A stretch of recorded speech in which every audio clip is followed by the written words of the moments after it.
We're in Acts chapter 17 this morning, starting in verse 22. So if you'll go there, I promise to meet you there shortly. But I want to go to a Psalm 139, and read a bit of this morning to help put into frame what we are going to look at today in the book of Acts. This comes from Psalm 139, and just listen. Close your eyes if that helps, but just soak this in. Listen to these words and to the promise in these words. This is a Psalm of David, Psalm 139. It says this: O Lord, you have searched me and known me. You know when I sit down and when I rise up. You discern my thoughts from afar. You search out my path and my lying down, and are acquainted with all my ways. Even before a word is on my tongue, behold, O Lord, you know it altogether. You hem me in behind and before, and lay your hand upon me. Such knowledge is too wonderful for me. It is high. I cannot attain it. Where shall I go from your spirit? Or where shall I flee from your presence? If I ascend to heaven, you are there. If I make my bed in Sheol, or the grave, you are there. If I take the wings of the morning and dwell in the uttermost parts of the sea, even there your hand shall lead me, and your right hand shall hold me. And listen to this in verse 11. If I say, surely the darkness shall cover me, and the light about me be night, even the darkness is not dark to you. The night is bright as the day, for darkness is as light with you. We've been looking at, in the book of Acts, and specifically where Paul takes the message, at least the first record we have in history, taking the message of the gospel into the Western world. And we've looked at this theme of darkness. We've looked at this idea that you can trust God even when it seems like, as far as your fellowship and your relationship with Him, it seems very dark, like He's very quiet and silent. So often we want Him right in our face, telling us exactly what to do, but there are times when it seems that He steps back a bit and lets us go out there and learn to trust Him in the dark. We looked at, the following week, we looked at that even when you look at the darkness of our culture, and there's parts of us that as you see the culture just decaying and the death of the choices to try to solve the questions of life without God in the answer, you see that darkness, and there's a tendency for us to get our eyes off of God and to focus on that culture, and it turns us to fear and anger sometimes, and we lash out instead of drawing in. But we looked at the fact that we can focus on God in the dark. Well, we're going to continue that theme this morning, looking at the reality that we can find God in the dark. We can find God in the dark. Have you ever been to a place that was so dark you couldn't take another step? I've been there. Clouded night, around a corner. I've walked into an old building one time. There's no light. It is so dark that you physically start to get disoriented and you get low. And I've been in a place in darkness where I had to get down to the ground because I couldn't see the next step. I couldn't even see to look out in front of me. Last winter we got stuck in the snow and had to hike out several miles. And as we hiked out, it was so dark by the time we had flashlights. Well, we turned the flashlights off, and all of us are within an arm's reach. And when you turn that flashlight off, it was so dark, you couldn't see that you were with anybody. It caused a physical anxiousness inside of each of us in that kind of a darkness. Well, this has been Thanksgiving this last week. And this is going to take a dark turn. Let me just give you a warning now. I love watching Stix Larson on PD Cam. It's like the live PD show. But every once in a while, he'll stop and go, now I'm giving you warning. What you're about to see is pretty rough. Okay, I'm giving you warning. This is going to take a dark turn. I'm giving you fair warning. This last Thursday, Thanksgiving, started out for me pretty regular, although there was a culmination of thoughts that was coming together that would come together because of a friend of mine, a brother in the Lord, Thursday morning. But we have a lot to be thankful for. A lot of blessings, a lot of our circumstances. Thanksgiving is primarily an American holiday. It's not really a national holiday. And there's a reason for that. We have a lot to be thankful for, and I don't want us to feel ashamed of that. I think that there's pride in that. If we would feel ashamed, it wasn't your choice to be born to the family you were born to or the place you were born. Or some among us might have chosen to get here at all cost, but for the most of us, we're here because we're here. We've been here. But we have a lot of blessings, and we would be wrong not to be thankful for that. And we were. It was Thanksgiving. There's something churning in me that was driving me deeper into the chest of God, into His words in the Bible. But it came to a head when I got a Thanksgiving greeting from a brother of mine. It wouldn't be fair to go into all the specific details, but I'll give you enough general that I think it'll be okay. But I have a brother, dear friend, does not live in our country. And I had been walking with him over the last couple of weeks and kind of knowing what he was going through.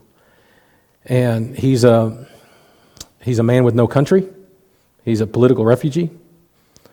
So the country he's in, he's not a part of, and the country he is a part of, he can't be in.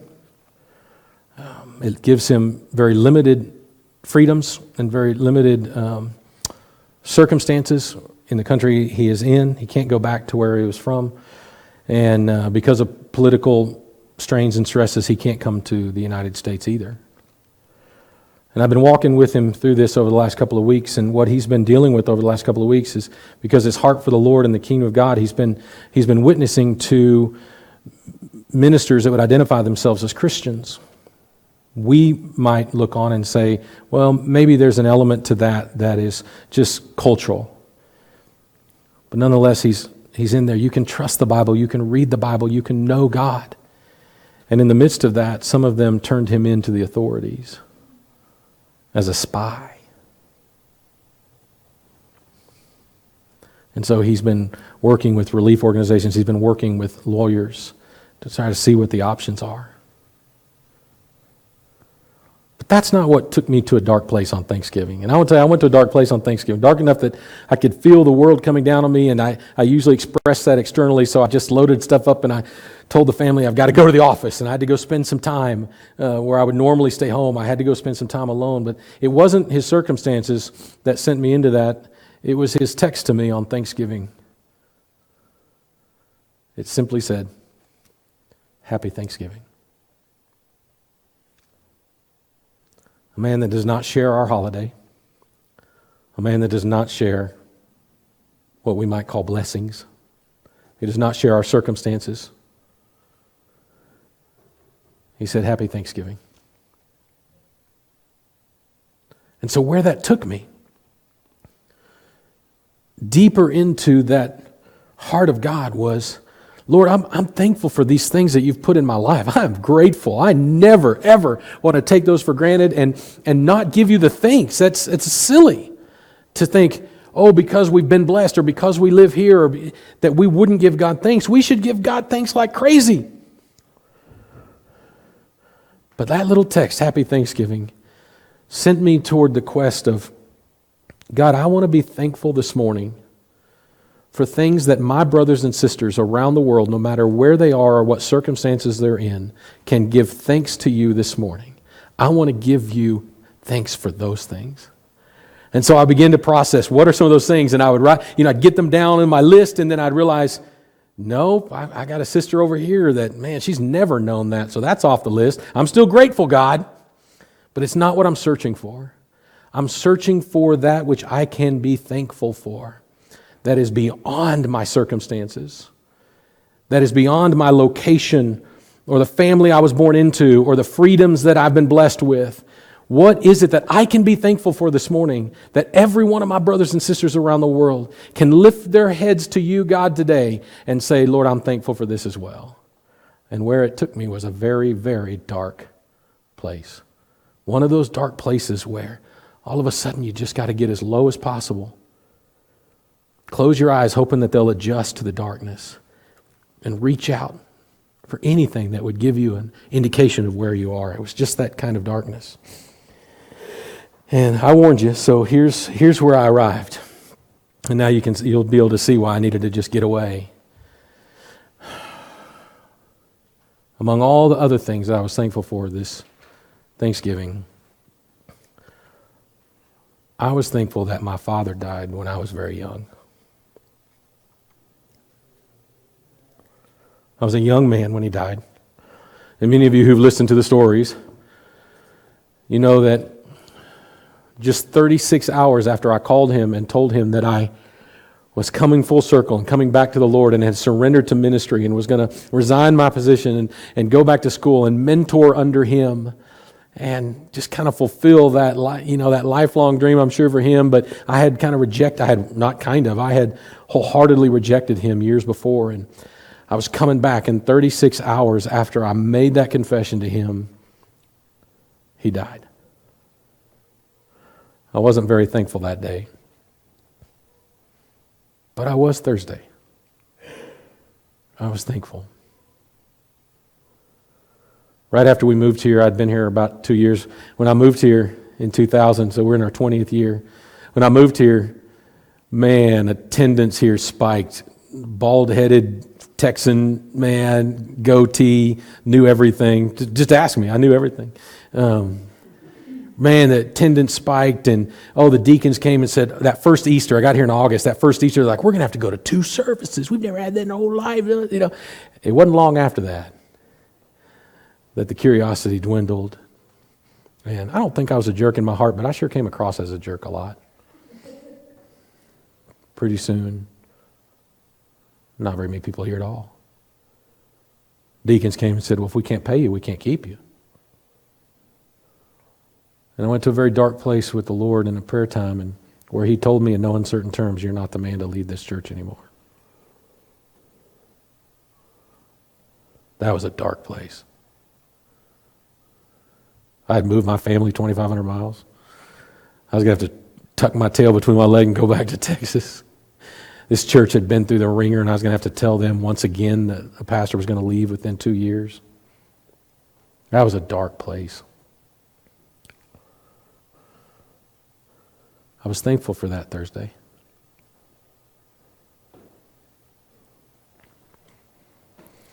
I haven't even thought about this message without crying, so I'm sorry. Y'all are in for it. I was thankful for our 3 boys that we buried. Emmett Christopher, Micah John, Thomas Ward. 3 boys who were stillborn.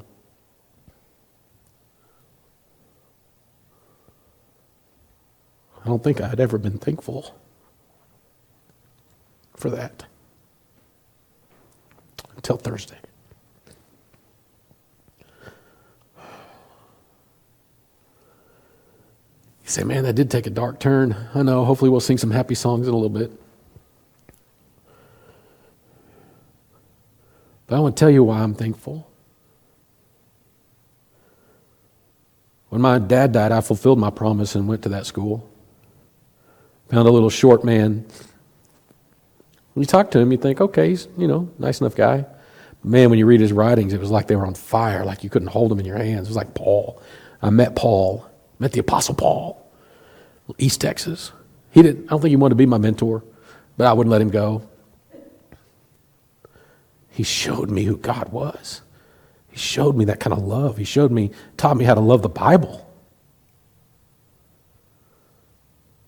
After we moved here and I went to that dark place with God, I struggled for weeks with how to have enough courage to tell my family and tell this church that I blew it and I had to leave.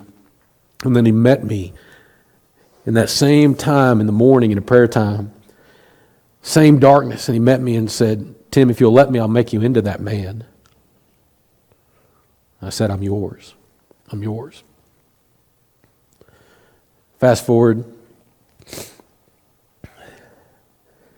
Little Emmett dies.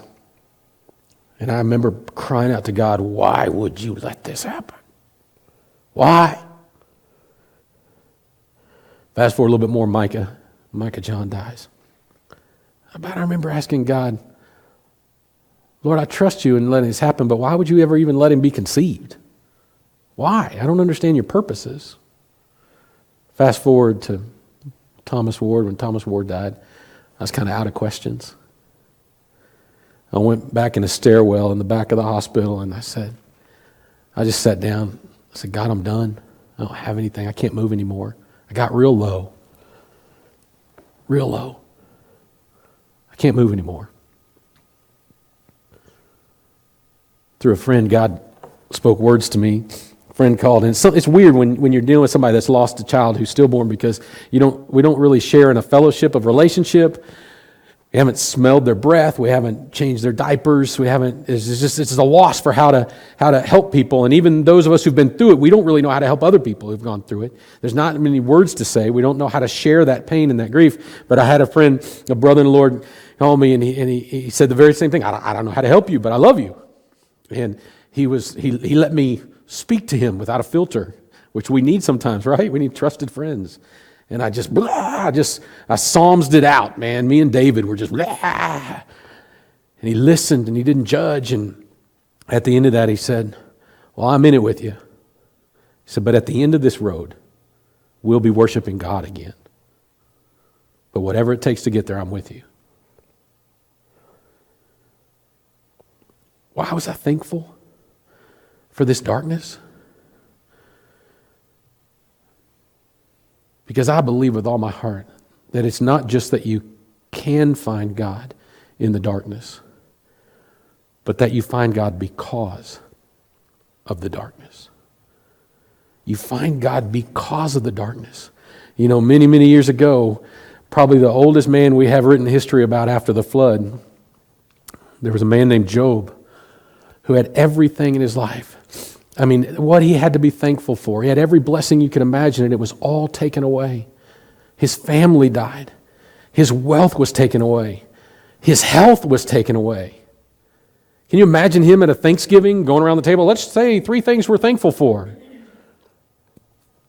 What would Job bring to that table after all that he had lost? We don't even have to guess. We know what he would bring to the table because he said it. He says at the very end of all that ordeal, God, I had heard of you, but now I've seen you. Now I've seen you. Job found out that it's not just that you can find God in the dark, but that we find God because of the darkness. And Paul teaches about this in this dark culture in Athens in Acts chapter 17. So join me there. Acts chapter 17, verse 22 and following.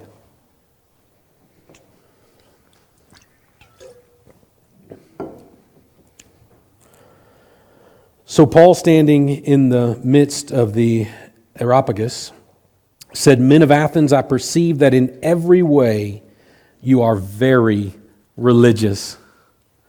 I perceive that you are very religious. For as I passed along and observed the objects of your worship, I found also an altar with the inscription, To the unknown God. These people were absolutely religious. I don't think Paul was necessarily jabbing at them, but I don't think he was complimenting them either. I think we can be a very religious bunch. And let me tell you what I believe Paul means by this, and certainly what I mean by this when I say that we're religious, is what we do is we believe that God exists for our life and for our living and for our legacy. Now, we're in church, and very few of us would admit that, and very few of us would even believe it this morning. It's not that we would be lying, but we're focused here this morning. But how many of us could be honest enough with ourselves to know that after we leave here to go be the church in the marketplace, that there are moments, and there are days, and there are weeks, and sometimes there are years, and sometimes there are seasons of our life where what we want is a God. If I was writing this down, I would put a little g because it's one that we've made up, but we want a little g God who would be polite when we are handling things okay, but come running when we need Him. And what happens is, when we're religious, is we build some kind of altar in our life to that. Very few of us actually do stonework anymore, but somehow we'll build an altar in our life. We'll make some kind of sacrifice, some kind of arrangement, some kind of deal with this little g God until that little g God fails us, and then we blame the big G God. And this pattern repeats itself and repeats itself and repeats itself. The Athenians were so worried about these little g gods that they thought they might have missed one, so they made one without a name and said, we don't know who you are, but just in case, we'll throw some sacrifice at you. We'll throw some worship at you. They were very religious, but they didn't know God. Paul says, to the unknown God, what therefore you worship as unknown, this I proclaim to you, the God who made the world and everything in it, being Lord of heaven and earth, does not live in temples made by man, nor is he served by human hands, as though he needed anything, since he himself gives to all mankind life and breath and everything. And he made from one man every nation of mankind to live on all the face of the earth, having determined allotted periods and the boundaries of their dwelling place, that they should seek God and perhaps feel their way toward Him and find Him. Yet He's actually not far from each one of us. For in Him we live and move and have our being, as even some of your own poets have said, for we are indeed His offspring. Being then God's offspring, we ought not to think that the divine being is like gold or silver or stone, and imagined, formed by the art and imagination of man. The times of ignorance God overlooked, but now He commands all people everywhere to repent, because He has fixed a day on which He will judge the world in righteousness by a man whom He has appointed. And of this He has given assurance to all by raising Him from the dead. I love this message. I love it for a couple of main reasons here. One, I love it because intellectually, theologically, it's a place where the theology of the sovereignty of God, that He's in charge, that He sets the boundaries, that He puts in motion, that He's writing the story, comes face to face with the theology of the free will or volitional will of humanity, that we are given responsibility to make these choices. And so many times, two-dimensionally, as we look at those, they don't make sense and they can't coexist. But here in this one message from Paul, we see the curvature of that theology come together, where we begin to get a glimpse of how they exist, that God is indeed sovereign, that He is absolutely in charge, and He's writing this story. And within that sovereignty, almost in celebration of that sovereignty, He has entrusted us with the responsibility of will. That God predetermines the boundaries and the circumstances of our life, but within those circumstances, it is our responsibility, even in the darkness, to get low, to hope our eyes can adjust, but to reach out and see if we can't find God. That's our responsibility. I also love this message because where Peter preached, he was coming into the meta-narrative that everyone in his audience understood. They were raised Hebrew. They understood that there was one God who created everything, that humanity had sinned and chosen self over God, and so it separated us. But God was going to rescue us, and so He was going to send His Messiah, and they were looking their whole life for this Messiah. And so Peter just had to come in and enter into that story and say, He's here. He came. He died and rose again. And thousands repented. Thousands came to trust, but Paul's speaking to a group that didn't understand that story. And so he goes all the way back to the beginning of the story and says, let me tell you about this God. He created everything. He sustains all of life. He's not far from you because the breath you draw is because of Him. He's providing the very breath that you are breathing. He's right there. But I love this message because what Paul says here is God is working the circumstances out, not for the betterment of your life, but for my purposes. And my purposes are that you would come to me. This is hard for us to understand. Paul makes sure that the Athenians understood that this is not because God is lacking something or needs something. I want you to hear this statement, but only if you'll stick around long enough to hear the following statement. Here's the statement I want you to hear. God does not need you. But stick around long enough to hear this. With all of His heart, God desires you. And that's hard for us to comprehend because so many of our needs are based on at least, or so many of our desires are based on at least in part needs or perceived needs, right? Part of why we get married is because we have a need to be loved and a need to belong. Part of the reason we reach out into friendship is because we have this need or perceived need of being part of a group or having someone speak life into us. God needs nothing. He doesn't need us to worship Him. He doesn't need us to sacrifice to Him. He doesn't need us to build Him a home. He is God. He has everything. And yet in the purity of that, He passionately, intimately desires us to come and live in the fellowship of relationship with Him. It's pure and it's beautiful. And Paul wanted them to understand that. We need to understand that. And so the question that we have to get to in our heart is, do we serve in our minds and in our creativity? Have we built a little g God that is there to serve our life, to serve our living, to serve our legacy? Or could we see truth as it actually is? That it's God who's the immovable force. And in the purity of who He is and being whole, He desires for us to live in fellowship with Him. And so every circumstance, even if not especially the dark ones, God has preordained, because in them we find Him. Peter speaks to this truth, and I want you to go there with me because I want you to be able to see it as I say it out loud. But go to 1 Peter chapter 5. Go toward the back. If you hit Revelation, you've gone too far. Come back. If you hit maps, you've gone way too far.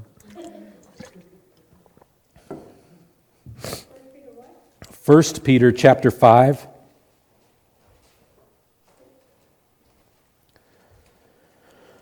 First Peter chapter 5. We'll start in verse 1 just to get some context, but I want you to understand the context of Peter. Peter is sending this letter. He is writing to a group of people who their entire life and even multiple generations have been in darkness. These are the Jews of the diaspora. They're the Jews that over many years, when enemies would come into the promised land, when they would come and overtake Israel, they would rip out these people from their heritage, from their parents and grandparents, from their children and grandchildren. They would rip them out and take them to another land. And they were cut off from their people. Their circumstances, even generationally, were dark. But Peter's writing to them in the midst of that darkness, in the midst of that struggle, and he calls them a kingdom of priests. When we read this in verse 5, you're going to be tempted to think of just pastors, but this is written to missionaries, all of us. This is written to those of us who are called by God and who are sent out by God to be His missionaries, even in the darkness of the circumstances of our life. And look how he begins this in chapter 5, verse 1. He says, "So I exhort the elders among you as a fellow elder and as a witness of the sufferings of Christ, as well as a partaker in the glory that is going to be revealed. Shepherd the flock of God that is among you, exercising oversight, not under compulsion, but willingly, as God would have you, not for shameful gain, but eagerly, not domineering over those in your charge, but being examples to the flocks. And when chief shepherd appears, you will receive the unfading crown of glory. Likewise, you who are younger, be subject to the elders. Clothe yourself, all of you, with humility toward one another, for God opposes the proud, but gives grace to the humble." Man, an entire book could be written about that. I'm working on it. But picking up in verse 6, it says this: "Humble yourselves, therefore, under the mighty hand of God, so that at the proper time He may exalt you." Sometimes we draw a weird picture of this humbling ourselves under God. In a practical sense, the really only difference between humbling yourself and being humiliated is who's doing it. Really, in a practical sense. You humble yourself, you get humiliated by others. What Peter is saying here to the church in the circumstances of darkness is, you can boast yourself up in pride, meaning that your little g God is there to serve you, your life, your living, your legacy. Or you can humble yourselves under the reality that God is God, that He's the King, that it is His authority and His purpose and His plan that He's called each of us to. That's not groveling in the dirt. That's not humiliation. That's humbly understanding who you are and who God is and who you are to Him.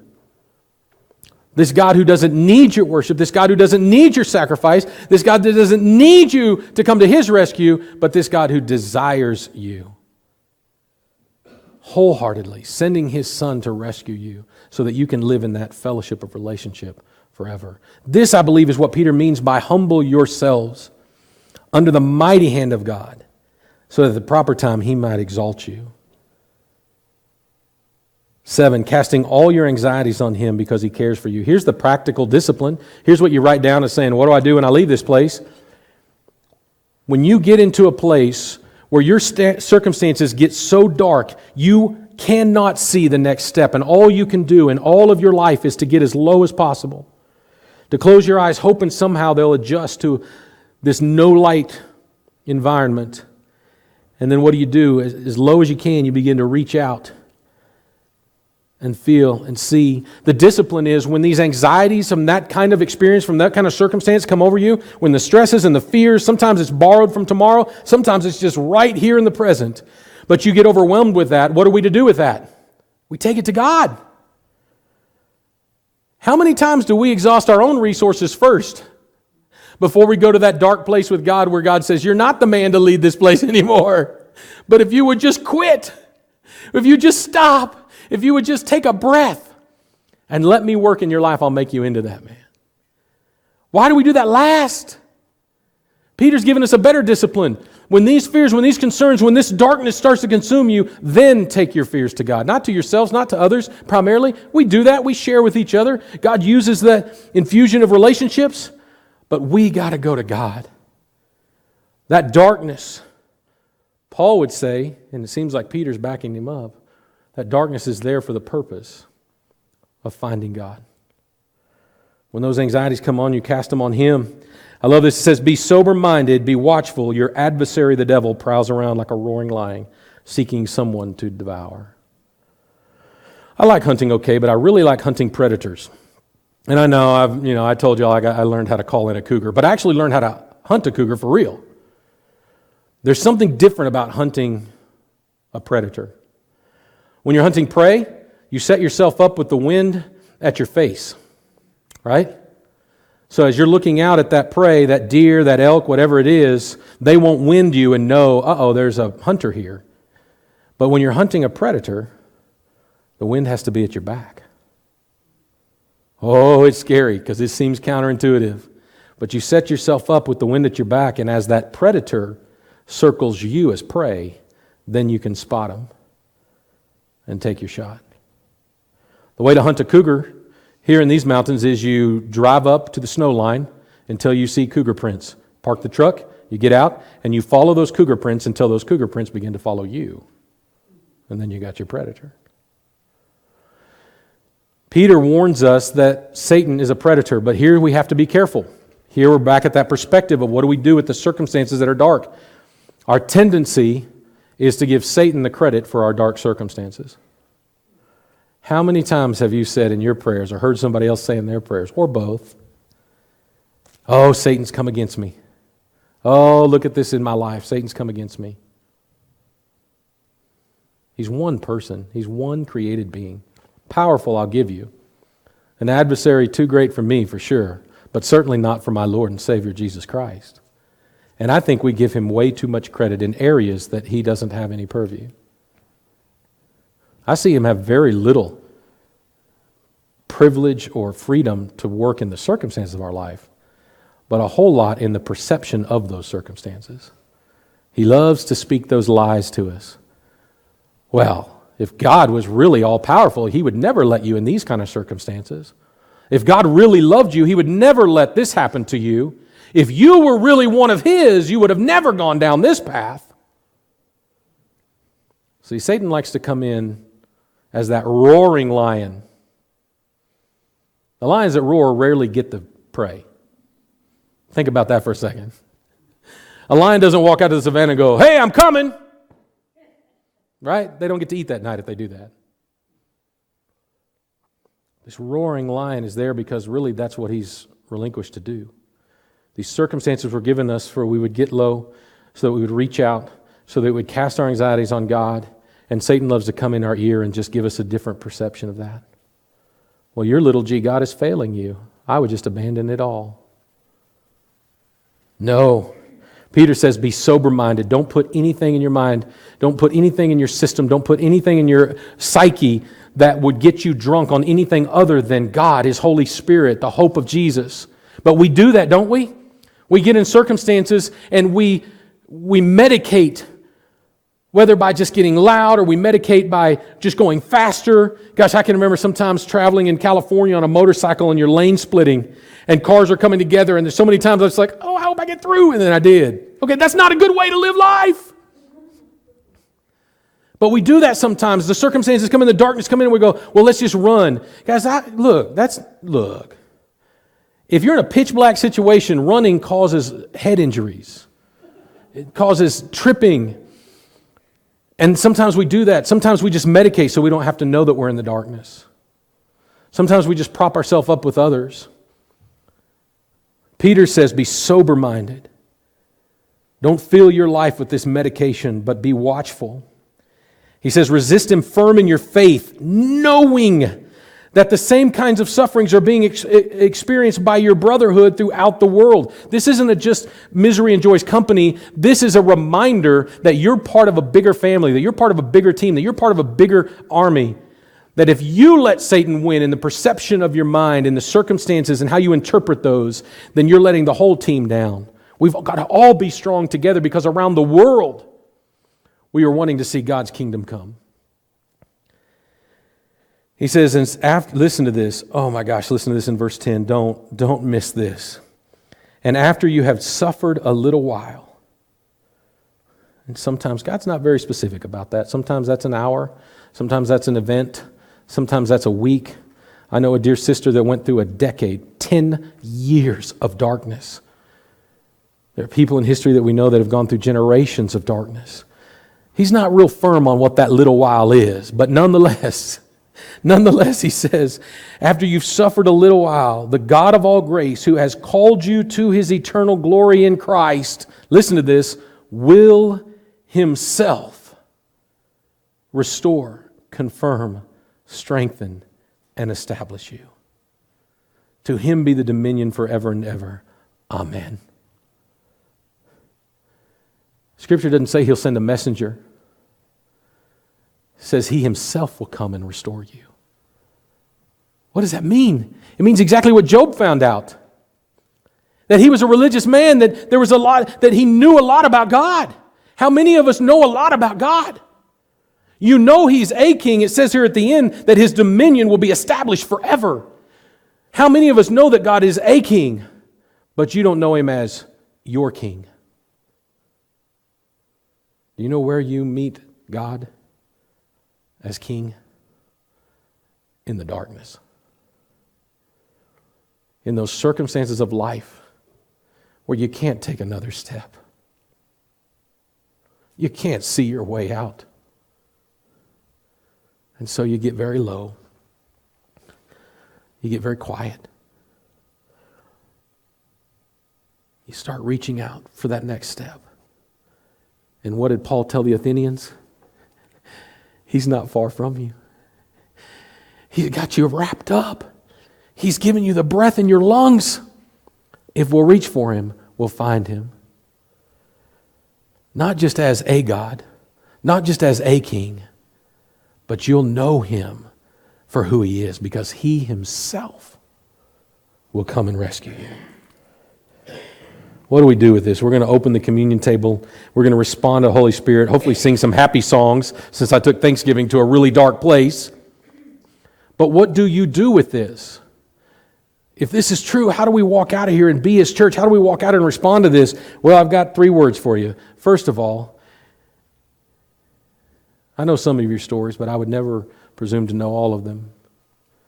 If you're here this morning and you've never called on Jesus Christ as your Savior, if you obviously know about Him, you're here, you're amongst His people, but you don't know Him, then this one word I would give to you is just simply reach.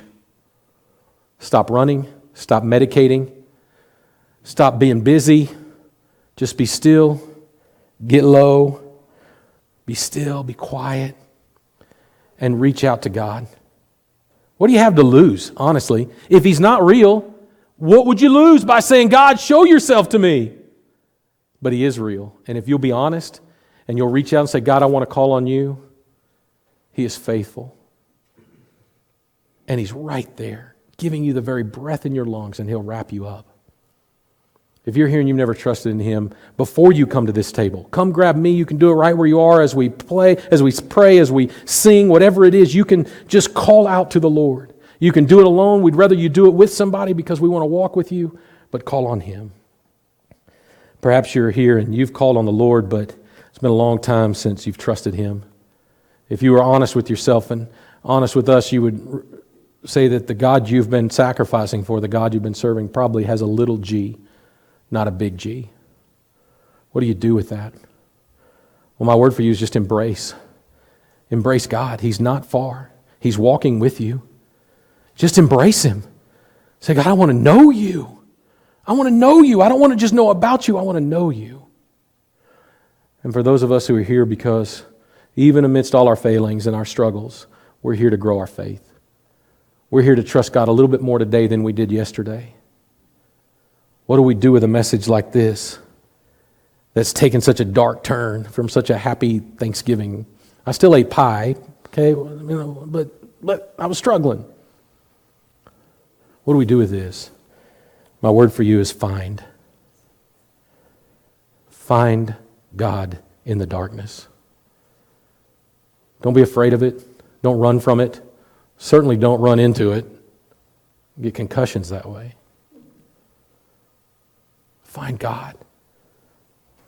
Because Paul believes and Peter believes, and so I'm coming around to the belief that God has ordained these circumstances, even the dark ones, so you'd find Him. Let's pray.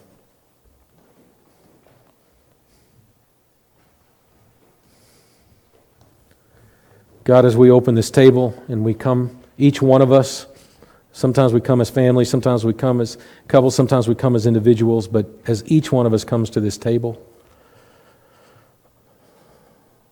Lord, I struggle to know that perhaps even my words have taken my loved ones, my family, to dark places, to hard places. Lord, I pray you'd give us the courage to be thankful for those, to not be afraid of them, to not give credit to Satan, but to resist him and know that not only can you be found in the darkness, but you can be found because of the darkness. Lord, may we find you. For your glory we pray. Amen.